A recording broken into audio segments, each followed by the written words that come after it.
Pemirsa, banjir yang melanda Kabupaten Kudus, Jawa Tengah terus meluas. Sejumlah warga yang terjebak di dalam rumah dievakuasi petugas BPBD Kabupaten Kudus. Sementara itu, pemirsa, di Demak, Jawa Tengah, sejumlah warga yang mengungsi di lantai 2 atau di atap rumah meminta dievakuasi karena ketinggian air terus meningkat hingga mencapai 3 meter.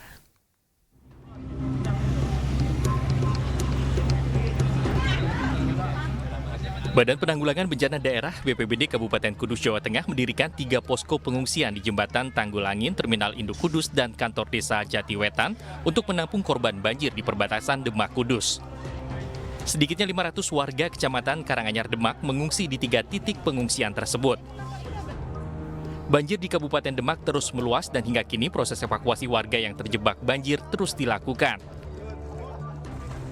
Untuk mengantisipasi lonjakan pengungsi, BPBD Kudus juga menyiapkan sejumlah lokasi pengungsian, diantaranya Aula DPRD Kabupaten Kudus.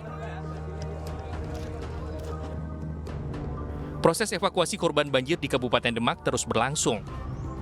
Sekitar 100 personel BPBD dari berbagai kabupaten seperti Kudus, Pati, dan Blora berjibaku mengevakuasi warga Kecamatan Karanganyar Demak. Lebih dari 700 warga yang berhasil dievakuasi ditampung di sejumlah titik pengungsian di Kabupaten Kudus. Diperkirakan ketinggian air mencapai 3 meter.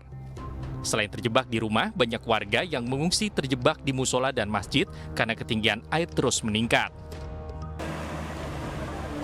Banjir juga merendam desa Ketanjung, Kecamatan Karanganyar, Demak, Jawa Tengah.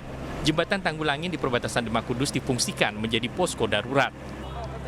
Jalur pantura wilayah desa setempat dipastikan lumpuh karena tergenang air setinggi 2 meter lebih. Setelah tanggul Sungai Wulan jebol, Jumat pagi menyusul tanggul sungai irigasi di desa Ngemplik Wetan, Karanganyar jebol karena tidak mampu menampung limpasan banjir dari tanggul Sungai Wulan.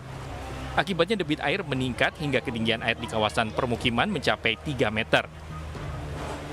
Mengetahui ini, ratusan warga yang semula mengungsi di lantai 2 atau atap rumah meminta segera dievakuasi. Korban banjir mengaku syok, haus, dan kelaparan. Dari Demak dan Kudus, Jawa Tengah, Sukma Wijaya, Nur Khairuddin, iNews melaporkan.